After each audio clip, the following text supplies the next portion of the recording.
जय हिंद स्टूडेंट्स। कुछ और इम्पोर्टेंट ट्रू और फॉल्स देख लेते हैं। इससे पहले 2 सेट में ट्रू और फॉल्स चैप्टर वाइज अपलोड किया गया था। इसमें हम मिश्रित यानी कि मिला जुला के अपलोड कर रहे हैं। इसमें कोई चैप्टर वाइज नहीं लिया गया है। जो जो इम्पोर्टेंट क्वेश्चन मुझे लगा और उसमें हमने नहीं बताया था उसको इसमें हम शामिल किया। ठीक है, अगर आपको हमारा प्रयास अच्छा लगता हो तो ज़रूर चैनल को सब्सक्राइब कर लें और वीडियो को लाइक कर दें। क्योंकि अब समय भी बहुत कम है, आज ही आप लोगों का एग्ज़ाम है, इसलिए इस वीडियो को कम से कम अपने फ्रेंड्स तक जरूर शेयर कर दें ताकि उन्हें भी हेल्प मिल सके। और कैसा आपका एग्ज़ाम होता है यह सब बात हम रात में लाइव में करेंगे और मैथमेटिक्स भी पढ़ाएंगे। तो यह चैनल आप लोगों के लिए लगातार वीडियो अपलोड करता रहेगा टिल पार्ट 3 तक, इसलिए आप लोग इस चैनल के साथ जुड़ जाइए। चलिए, सबसे पहला जो प्रश्न है वो है भारतीय साझेदारी अधिनियम 1932 में लागू हुआ था। बिल्कुल सही है, याद रखना है। इंडियन पार्टनरशिप एक्ट 1932 में जो था इम्प्लीमेंट हुआ था। सेकंड है लेखांकन का क्षेत्र सीमित होता है, सही बात है। कंपेरिजन टू अगर करें ऑडिटिंग। तीसरा है पुस्तक कला और विज्ञान दोनों है, सत्य है, यानी कि book keeping is art and science, तो ट्रू है। चौथा है हरास के लिए प्रबंध करना आवश्यक है, ये भी ट्रू होगा। हरास के बारे में डिटेल्स में हमने रात में वीडियो अपलोड किए थे, आप लोगों ने देख लिया होगा। अगर नहीं देखे हैं तो फटाफट देख लें। और हमसे अगर जुड़ना चाहते हैं व्हाट्सअप के थ्रू तो व्हाट्सअप ग्रुप का लिंक है, आप ज्वाइन कर लीजिए। पांचवा क्वेश्चन है गार्नर बनाम मर्रे विवाद 1903 में हुआ था, ये ट्रू है। ठीक है। छठा लहुका राशि और न्यूनतम किराया में न्यूनतम किराया एक ही होता है, ये फॉल्स है।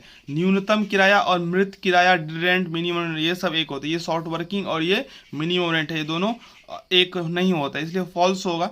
सातवां लघुकार्य 2 प्रकार का होता है, बिल्कुल सही है, शोधनीय और शोधनीय। आठवां जो प्रश्न है किराया और अधिकार शुल्क एक ही है, असत्य है। ठीक है, मिलता जुलता है लेकिन एक अगर बोलेगा तो आपको असत्य लिखना है। ठीक है।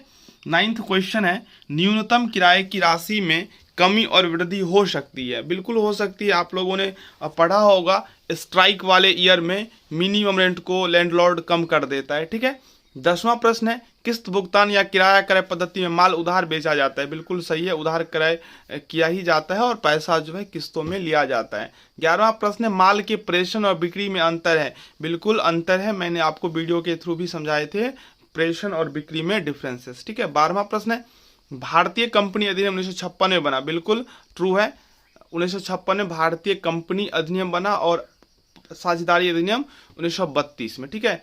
13वां प्रश्न एक नाबालिग अंशधारी हो सकता है, बिल्कुल हो सकता है। 14वां प्रश्न कंपनी एक वैधानिक व्यक्ति है, बिल्कुल सही है, कंपनी कानून के द्वारा बनाया गया एक कृत्रिम व्यक्ति है जिसका मृत्यु कभी नहीं होता है। ठीक है। 15वां प्रश्न है किराया क्रय पद्धति में माल के मरम्मत का दायित्व विक्रेता पर रहता है, ट्रू।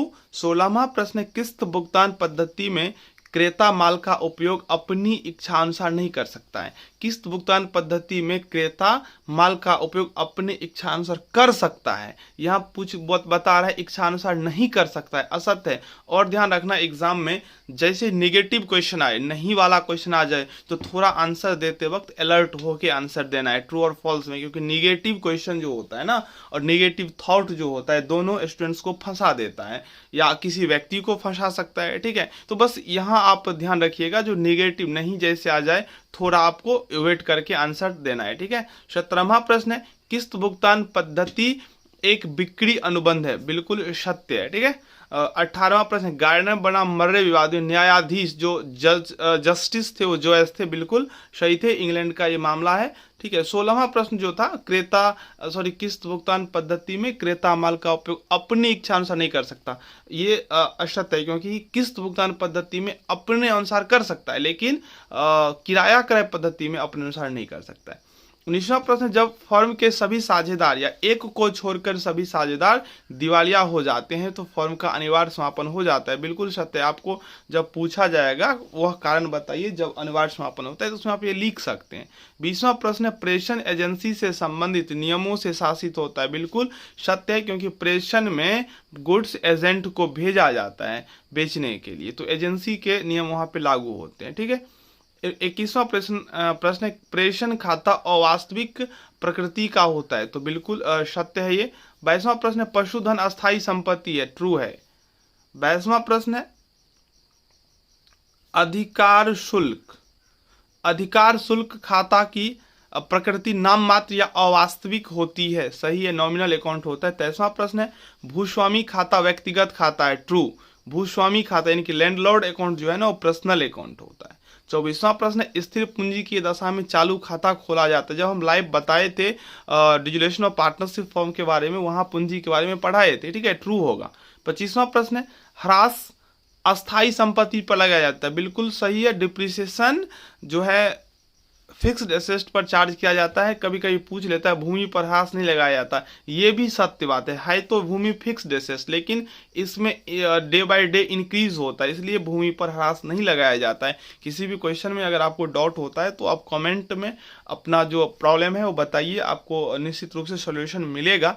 26वां प्रश्न है आय व्यय खाता में आयगत आय एवं व्यय को दिखाया जाता है। तो आय व्यय खाता में रेवेन्यू आइटम को ही दिखाया जाता है, चाहे वो इनकम हो चाहे वो एक्सपेंडिचर हो, आयगत ही होना चाहिए, ठीक है। और आय व्यय खाता में समायोजन भी किया जाता है, ठीक है, यानी कि आउटस्टैंडिंग, एक्रोड, इस सब का लिखना पड़ता है, लेकिन ये प्राप्ति और भुगतान खाता में ऐसा कुछ भी नहीं है। प्राप्ति और भुगतान खाता में जो एक्चुअल में प्राप्त हुआ है या एक्चुअल में भुगतान हुआ है उसी को लिखा जाता है, और इसमें आयगत और पूंजीगत किसी भी प्रकार के मदों को लिखा जाता है। इसलिए यह जो क्वेश्चन है प्राप्ति एवं भुगतान खाता में आयगत एवं पूंजीगत मदों को दिखाया जाता है तो ट्रू हो जाएगा, ठीक है।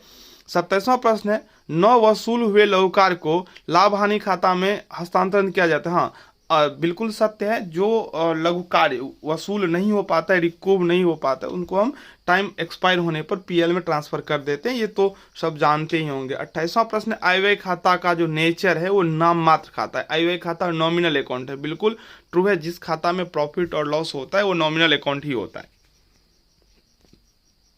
29वां प्रश्न है प्राप्ति एवं भुगतान खाता वास्तविक खाता है, ये भी सत्य बात है, ठीक है। 30वां ये रोकर के आधार पर तैयार किया जाता है। 30वां प्रश्न है लेखांकन एक भाषा है, ठीक है, सत्य है ये। एक ख्याति एक अमूर्त संपत्ति है, ये भी सही है। मूल्यवान संपत्ति है, ये भी सही है। और ख्याति एक अस्थाई संपत्ति है, ये भी ध्यान रखिएगा। ख्याति अस्थाई संपत्ति है, अमूर्त संपत्ति है और मूल्यवान संपत्ति है। लेखांकन सिद्धांत लोचपूर्ण है, ये भी सत्य है। अगर आपको अच्छा लगता हो तो लाइक जरूर कीजिएगा, क्योंकि आप लोगों का जो लाइक है वो हमको मोटिवेट करता है नेक्स्ट वीडियो जस्ट अपलोड करने के लिए, ठीक है। तो आपको इसमें तो कोई एक्सपेंस है नहीं, हाँ आप अपना जो फीडबैक है वो भी दे सकते हैं, कहीं अगर आपको सुधार की आवश्यकता लगता हो तो वो भी बताइए, नेक्स्ट वीडियो में उसको हम इम्प्लीमेंट कर लेंगे, ठीक है। 33वां जो प्रश्न है वह है व्यापारिक खाता सकल लाभ यानी ग्रॉस प्रॉफिट और ग्रॉस लॉस को दर्शाता है, बिल्कुल करेक्ट है। 34वां प्रश्न लाभ हानि खाता नेट प्रॉफिट और नेट लॉस को दर्शाता है, ये भी सही है। 35वां है आर्थिक चिट्ठा एक निश्चित तिथि को व्यापार की आर्थिक स्थिति को दर्शाता है, ये भी ट्रू है। तो इस प्रकार से जो भी और इम्पोर्टेंट ट्रू और फॉल्स हो सकता था वो मैंने आप लोगों के लिए अपलोड कर दिया। आप लोग प्रिपरेशन अच्छा से कीजिए और प्रसन्न मन से एग्जाम हॉल जाइए, आपका एग्जाम बहुत बेहतर होगा ऐसा मुझे उम्मीद है। फिर मिलते हैं रात के 8:30 में लाइव क्लास में, पढ़ेंगे मैथमेटिक्स। तब तक के लिए आप सभी वीडियो को अपने पाठ्य पुस्तक से पढ़ाई करते रहिए। धन्यवाद।